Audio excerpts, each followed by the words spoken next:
Okay, આમાં તમને મારે પૂછવાનું હતું, લોકેશન બાબતે કોઈ જગ્યાએ એવી પ્રોબ્લેમ આવી હતી કે પરમિશન મળે નહીં મળે કે શૂટ કરી નાખ ફટાફટ એટલે ચાલશે, એવું કંઈ થયું હતું? પહેલા શેડ્યુલમાં તો રોજ ડેઈલી માટે ક્યાં જુનાગઢમાં? જુનાગઢમાં છે, કેમ કે ત્યાં લોકેશન એ રીતની ઘટના, અમે પબ્લિક પ્લેસીસમાં એમને શૂટ કરતા હતા, કોઈના ઘરમાં શૂટ કરતા હતા, એ રીતની વાત હતી આખી. અને આપણે એ બધા વિસ્તારમાં તો એવું હોય ને કે ફિલ્મ એટલે બહુ મોટો સબ્જેક્ટ ને લોકો જોવા પણ આવે. દિવસ માટે એવું હોય, બીજા દિવસે તો એ કંટાળી જાય કે આ લોકો શું કરે. રોજ આવી જાય છે કેમેરા લઈને. હોય તો એટલે બાકી પરમિશનનો કોઈ જગ્યાએ પ્રોબ્લેમ નહોતો આવ્યો? લીગલ પરમિશનનો કોઈ પ્રોબ્લેમ નહોતો આવ્યો, પણ આ રીતે થોડા પ્રોબ્લેમ રોજ લેતા હતા. હા. અંકિતભાઈ, પેલો ડેટા ઉડી ગયો હતો 2 વાર, ત્યારે કેવું આમ ફીલ? ભગવાન યાદ આવી ગયા હતા? ભગવાન આ ગાડી ગાડી દીધી તમે તો કે આ ક્યાં કરવાની હતી, પરીક્ષા તો લ્યો પણ આવી તો લ્યો માં જેમાં ડેટા ઉડ્યો હતો.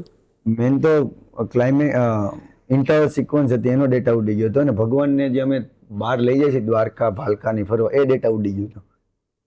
મતલબ જે તમે પરીક્ષા બી લ્યો પણ કંઈક એવી લ્યો કે જેનો કંઈક સોલ્યુશન હોય. ડેટા નહીં ઉડાડો. આ તો મતલબ ટેકનિકલ વસ્તુ છે, એમાં તો કઈ વસ્તુ ન થાય એમ. હા. તો આમાં તો શું કરવું એમ, પણ ઇવેન્ચ્યુઅલી ડેટા સારી રીતે વિડ્યો કે ભાઈ અમે અમુક ક્લિપો મળી જ નહીં, તો હવે એમાં શું કર્યું, એમાં અલગ રીતે એક વસ્તુ ઇન્વોલ્વ થઈ કે ઓકે ફ્લેશબેક આ અને અમુક સુંદર પોર્ટ્રે બારું થયું, કરે યાર સારું છે ડેટા ઉડી ગયો.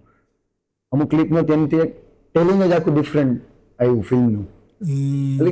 મતલબ અમે કાલે જ વાત કરતા હતા કે આમાં કોઈ રિગ્રેટ નથી. મેં તો આમાં રિગ્રેટ હું બધું બોનસ જ છે, આ ફિલ્મ ઇટ સેલ્ફ બોનસ છે.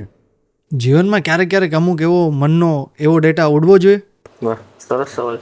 સારો સવાલ છે, પણ મને એવું લાગે કે એ કદાચ શૂટ એ એવું છે એડિટ છે કે ભાઈ કદાચ એ તમારે આ કેવું છે કે ડેટા પડ્યો છે તમારે, જી બરોબર, જેમ કે ડેટા શૂટ થઈ ગયેલો છે, હવે થઈ ગયેલો છે તો એ પડ્યો છે.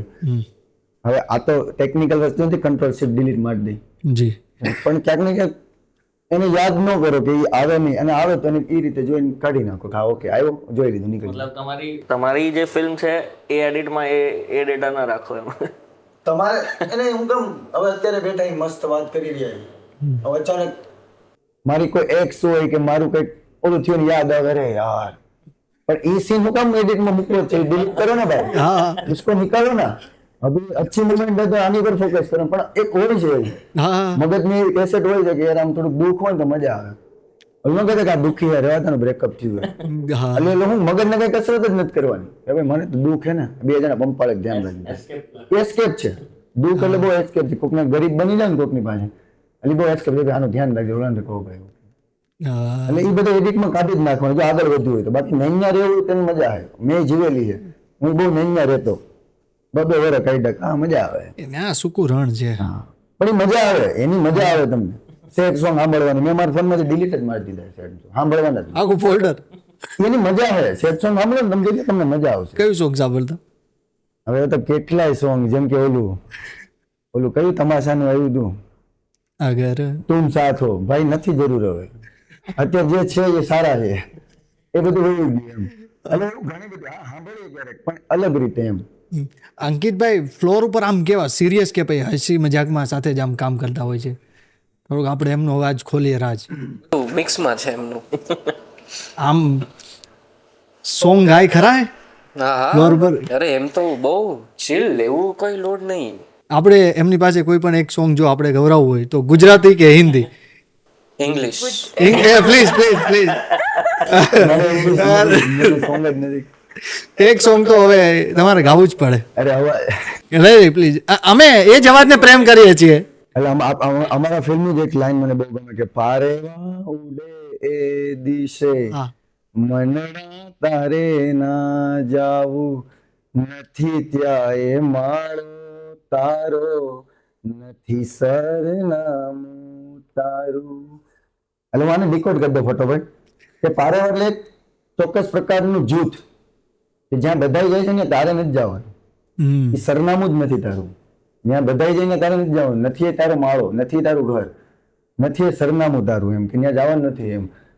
બાકી બધું એ ખોટું, એક તારો માર્ગ સાચો. હવે કયો માર્ગ? જ્યાં તમે ઈશ્વરમાં બિલીવ કરો છો ઈ, તમે કોઈ બી, અને તમારા અંદરનો અવાજ, ઈ જગ્યાની એક જ સાચું, બાકી બધું એ ખોટું.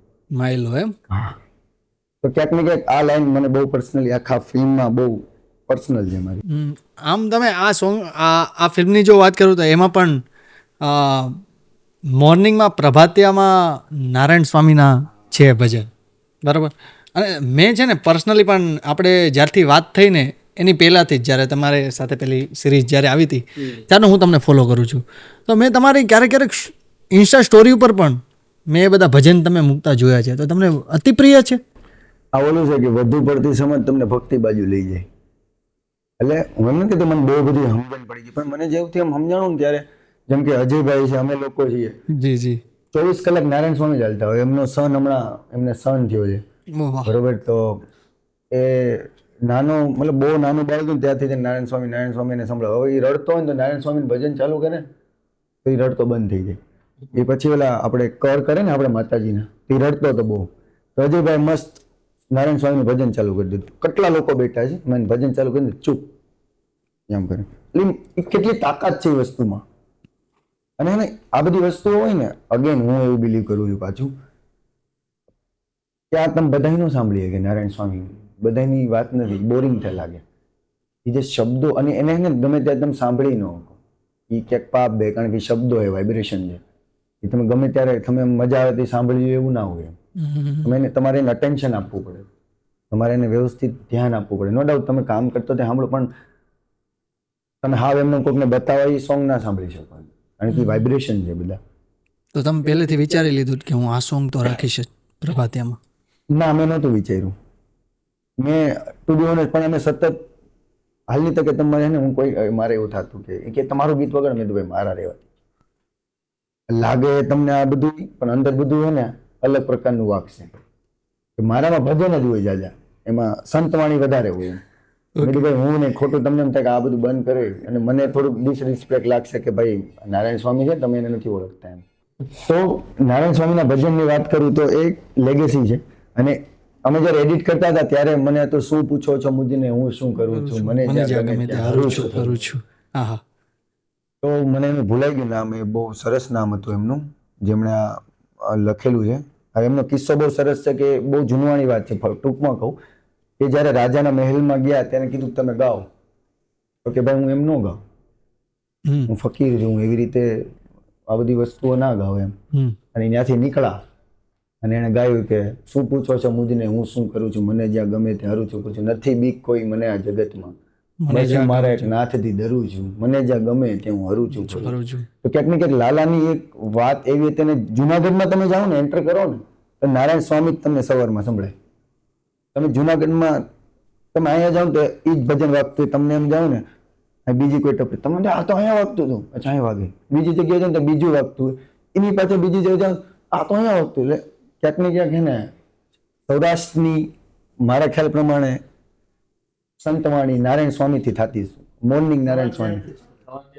આવા જ પોડકાસ્ટ વધારે જોવા માટે તમે અત્યારે જ આ ચેનલને સબસ્ક્રાઇબ કરો.